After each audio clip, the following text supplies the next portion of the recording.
My name is Malachi Tyne Beisel, and this is the making of Dead End Dreams. The indie filmmaker in me wanted to keep everything as a skeleton crew and just kind of like, cobble everything together because that's what I've always done in the past, which is what I'm trying to get away from. So bringing on someone like Victoria to be like, no, like, I know a guy. Or like, no, we got a great ass location, we can do this. And to bring that production quality and the connections of people we know and to talk to people. It started out as my like 3 to 4 person skeleton crew with Victoria's help, ballooned into like a cast and crew of like 17 people. Malachi and I picked the crew that we picked because we believe in them and believe in the value that they will bring to the production. Sometimes you see actors, they're afraid to really say the lines with passion, and that passion was something that really drew us to Ricky. Actors that's all they're worried about is acting. You know, that's what they do, that's what they're passionate about. And to see them read a scene that I wrote and come back to me and be like, oh, I read it this way and I think this line means that. Just the fact that they're going that in depth on something is amazing. They're reading between the lines, you know, and that was just amazing to see these professional actors excited to do this. You know, a good story stands on its own, but the production quality really helps. Another person that was really pivotal in bringing this film to life was Joe Frank, who was our DP. And I wanted to meet with him because I wanted to ask him about doing narrative work. And I could immediately tell that he was passionate about it. He had a lot of great ideas. The way that Joe is able to take stories from the page and translate them into images is really unique. A dedicated art team does wonders for a film, especially an indie film. I was kind of just gonna like wing it and do it myself. For one, the production quality is far beyond tenfold of any of my other productions, which is great, and it really helps bring the vision to life. 12-1A, take 2. I think for me, one of the main themes about Dead End Dreams is how friendships can change over time. These two characters have this rich history and like relationship.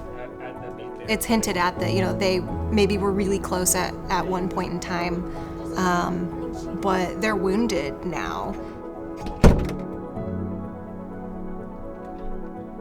It was really nice to get an inside view into Malachi's process as a director. I really enjoyed being able to sit near him and watch the way in which he interacted with the actors and how he ran the set. To bring someone into this side of production with me was really nerve-wracking. Someone that can call me on my bullshit. Someone that can be like, that doesn't make sense.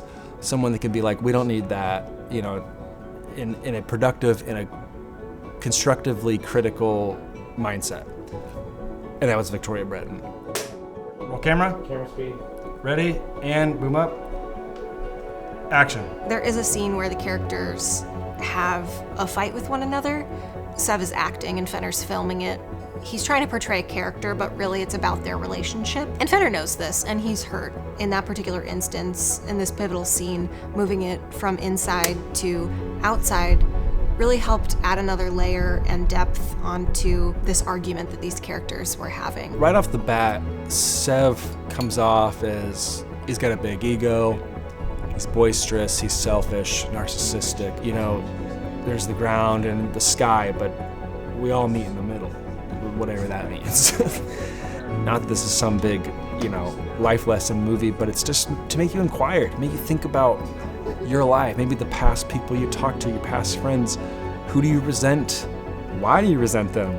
Can you even remember? Maybe you can, and maybe you should hold on to that resentment, because some people are fucked up. You think I wanted to stay in our hometown? I had real producers looking at me. A budget! Fenner wouldn't be honest with Sev if he didn't actually care about him. And so I think Malachi did a good job of injecting some of that honesty. It's got a lot of really real elements from all walks of life that we can all relate to. They had it, they could have done it, it didn't work out.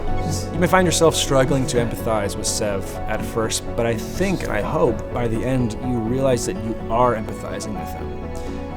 And I think that's because passion and denial are two sides of the same coin. And I think that's what Fenner and Sev are. You called it Dead in Dreams? Yeah. Saying goodbye to the city, get your prop box. People should watch the film because they can see themselves in this and they can learn from it and get a free therapy session. People can learn that not everything gets resolved. Real life isn't like a movie where there's the first act, second act, third act, resolution. I haven't seen it. It's not like that. It's more like, first act, second act, and then that's it. And that's kind of what I hope people think about after seeing this is, what were my dreams? What have I maybe not pursued? Maybe what dreams am I pursuing that maybe I just need to kind of put on the back burner? And I think it is so easy to put up walls with people that have hurt you, whether that's a friend or a family member. So Dead End Dreams is really, at its core, yes, about friendship, but also a little bit about second chances. Big time director. This is a movie about being on the ground versus being in the sky. It's a movie about dreamers and realists.